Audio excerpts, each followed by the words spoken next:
Good afternoon guys. So ngayon gagawa tayo ng shawarma. So meron akong prepare dito na beef na giniling. Tapos meron din tayong pork. Since natow ko na sila pareho, okay lang kahit pagsamahin natin sila. Meron tayong minced garlic. Tapos yung mga spices. So magpainit muna tayo ng kawali or kung anong meron kayo, kaserola. Then we'll add some olive oil. Olive oil para kunwari healthy tayo pero diyan mo na. Kunwari na. Tapos, nag-prepare din ako ng minced garlic. Ito nga po pala yung vlog na wala lang edit-edit kaya dapat kompleto na yung ingredients nyo. Tsaka ito yung vlog na tantiameter lang yung gamit natin. Tantiameter, wala nang sukat-sukat. Isang buong garlic po. Isang ulo ng garlic.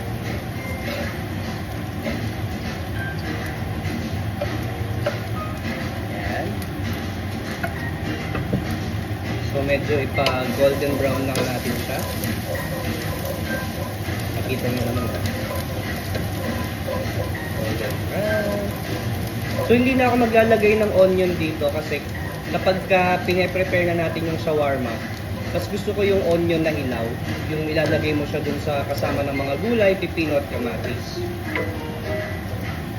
So pag medyo umaroma na siya, kahit hindi naman natin medyo sunugin to, kasi maluluto pa rin naman siya together with the meat. So ito yung pork na giniling. Sama ko na siya. Kasi matarisek.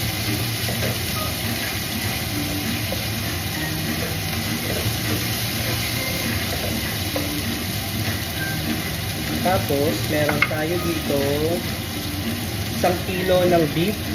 Pero parang hindi ko siya ilalahat kasi magsasama ako ng konti doon sa lulutuin ko ang ampalaya bukas.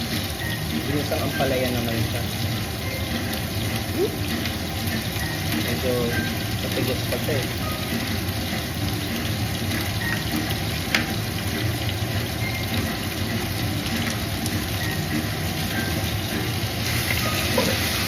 Kanina kasi nagsusunog yung garlic kaya dapat tuloy-tuloy lang ang halo. Yan.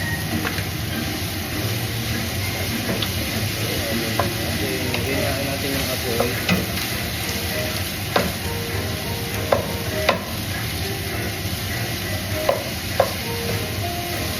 So sabi ko nga ito yung vlog na wala nang edit-edit kaya pati yung background music natin nagpe-play na lang. Diretso upload na to. Kailangan ng ano-ano kayo.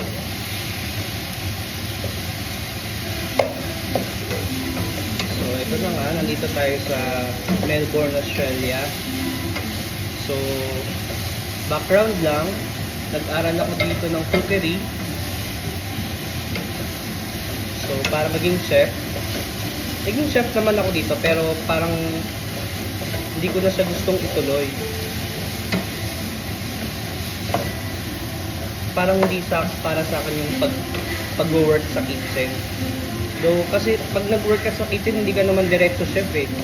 Mag-start ka as kitchen hand, ganyan-ganyan, dishy. So, doon ka talaga sa pinakababa. Which is, okay naman siya, okay siyang experience.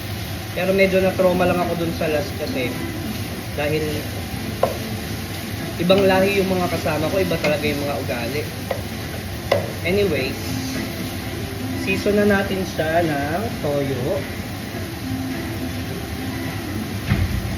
So meron tayong toyo dito, galing pa sa Pilipinas. Puro tantiameter lang din. Mga 2 teaspoon sa 1 kilong karne.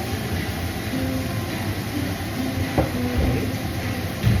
Tapos meron tayong oyster sauce. Yan. Ito naman mga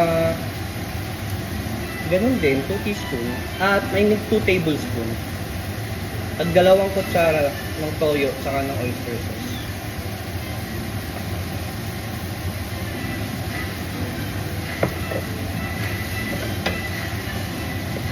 bango.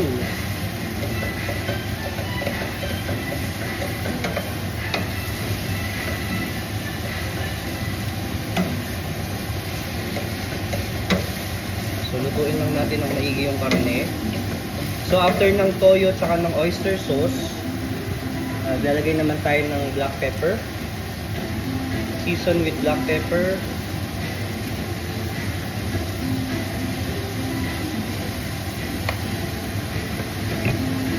And konting liquid seasoning. Kasi iniiwasan natin yung medyo masyadong maalat. Ano na, mga trentahin. Shoutout nga pala sa mga beshi ko dyan. Kay Ate Miles sa US. Yan. Isa rin yan sa mga magagaling na vlogger. Follow niyo yan si Ate Miles. A-Rod Miles ang pangalan niya sa Facebook. At shoutout din po pala sa aking beshi na si Ate Emsu na taga QC. Yan, pag kailangan niyo po ng mga truck services, yan po ang business nila mag-asawa.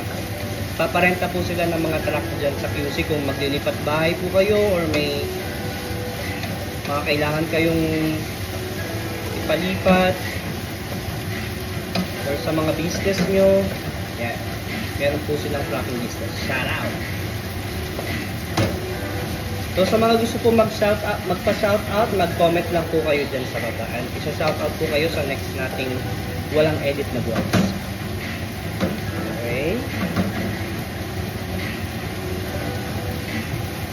Tingnan ko siya ng bago.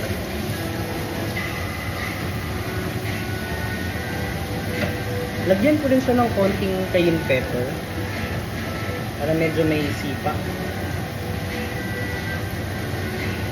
Since hindi lahat gusto ng spicy, konti lang. Para doon na lang tayo mag-adjust sa sauce. O kaya diretso sa pag-assemble. Saka mo na lang siya lagyan ng spicy sauce or ng spicy powder. So, lutuin lang natin itong meat.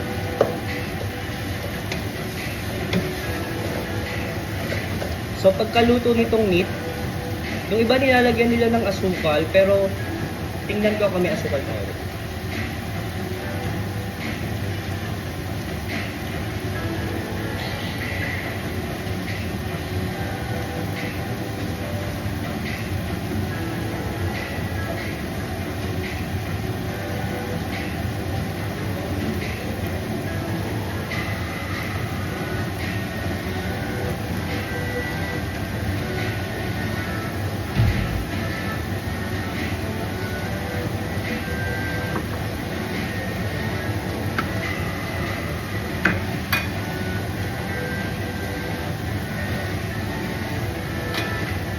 So, meron tayong sugar. Lagyan ko lang siya ng konti para mag-balance lang yung alat niya sa things.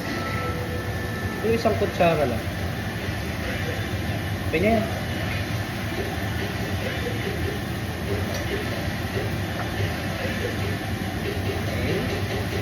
Subuan na natin ulit.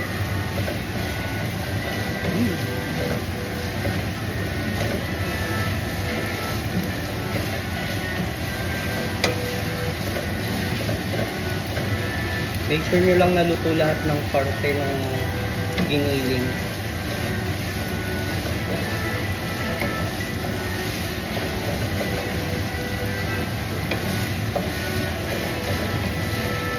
Tikman ko lang ng konti para malaman natin kung i-adjust pa natin yung alat niya.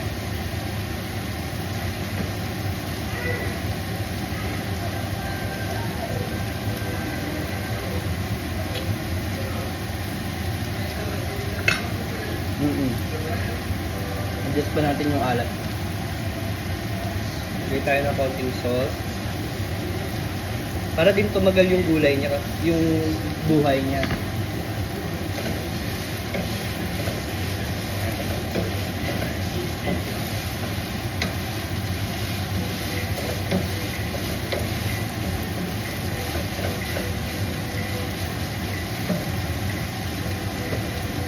Magdagdag din ako ng onion powder kung meron kayo, optional lang naman.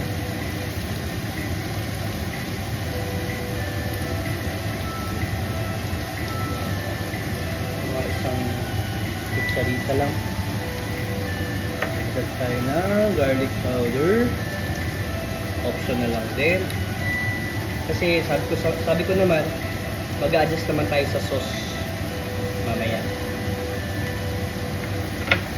At ng konting chili flakes. Since wala naman ako masyadong malasahan dun sa kain, lagyan natin chili flakes.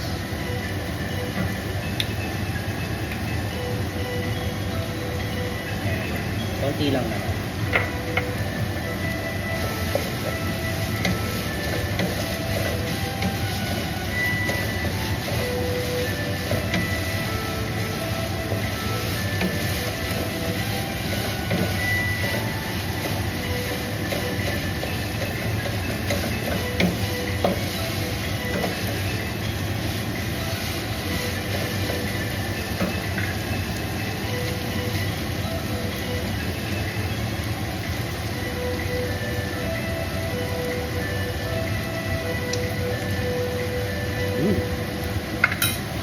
So okay na ang meat natin para sa shawarma. Next naman natin yung sauce.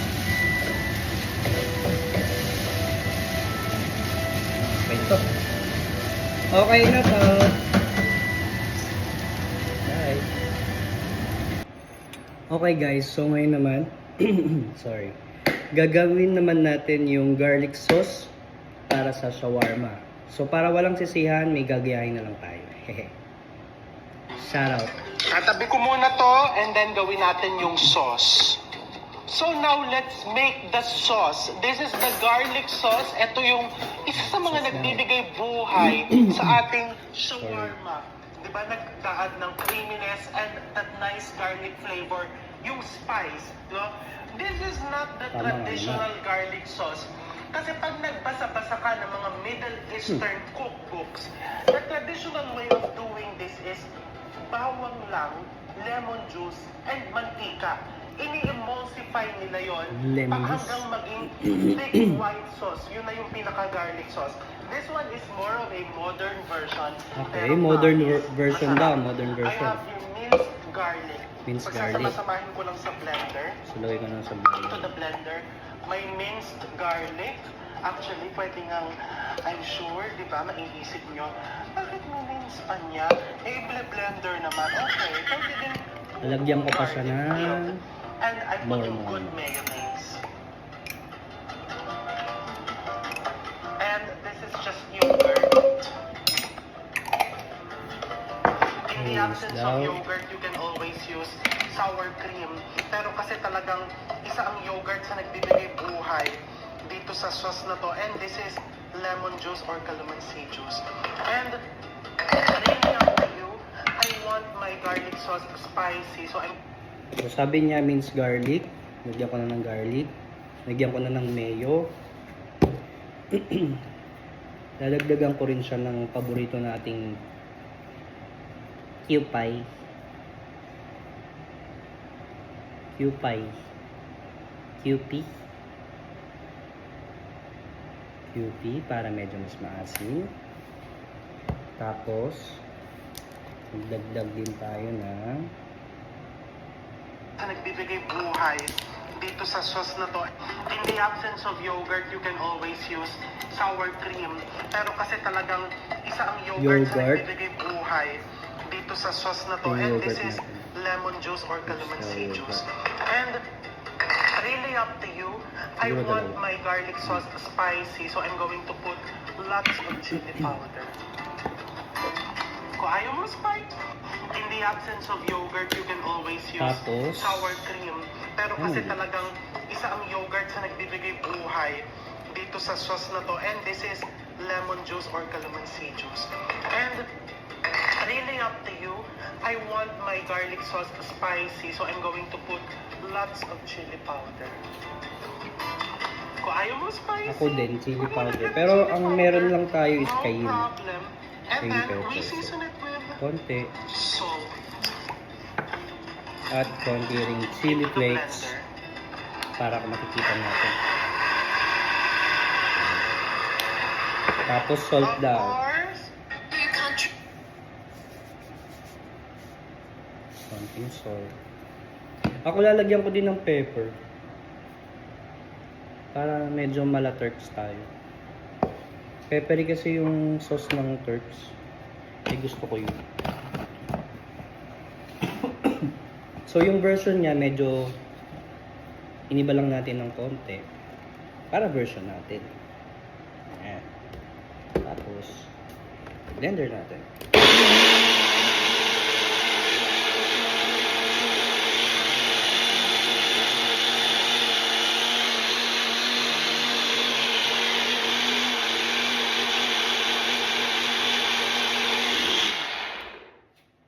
Okay na siya, smooth and ano, tapos tikman na natin.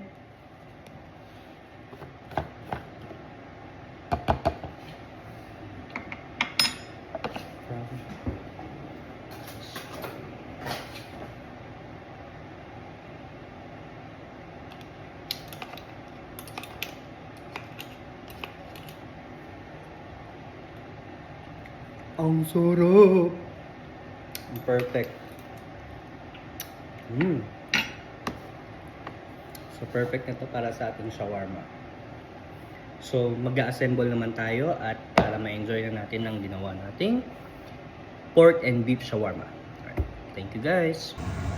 We have the pita wrap or pork and beef shawarma. We have cucumber, onions, kamatis, tsaka cheese. And may dalawa tayong klaseng sauce. We have yung ginawa natin kanina, yung garlic sauce na medyo maanghang. So, ito naman yung meron kami sa ref. Ito naman yung cheesy yogurt sauce. So, let's go! Let's go! Pili tayo ng meat. Gaano parang gusto, pwede na siguro to.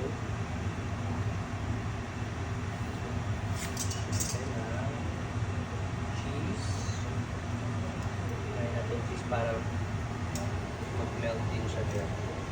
Tapos onion, cucumber,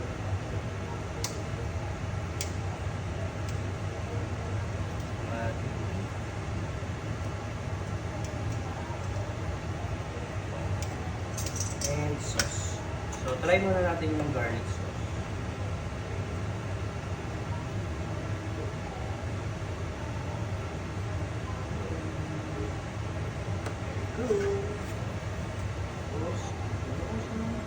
Shawarma.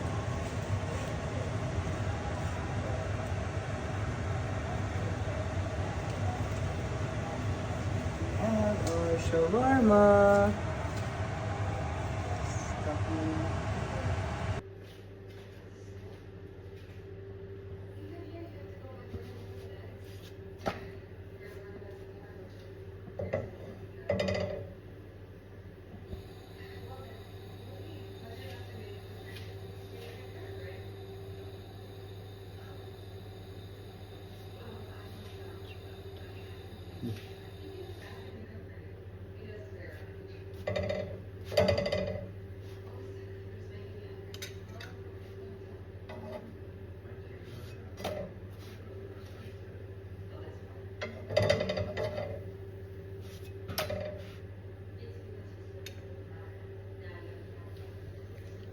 Nung wala tayong trabaho, wala tayong pera.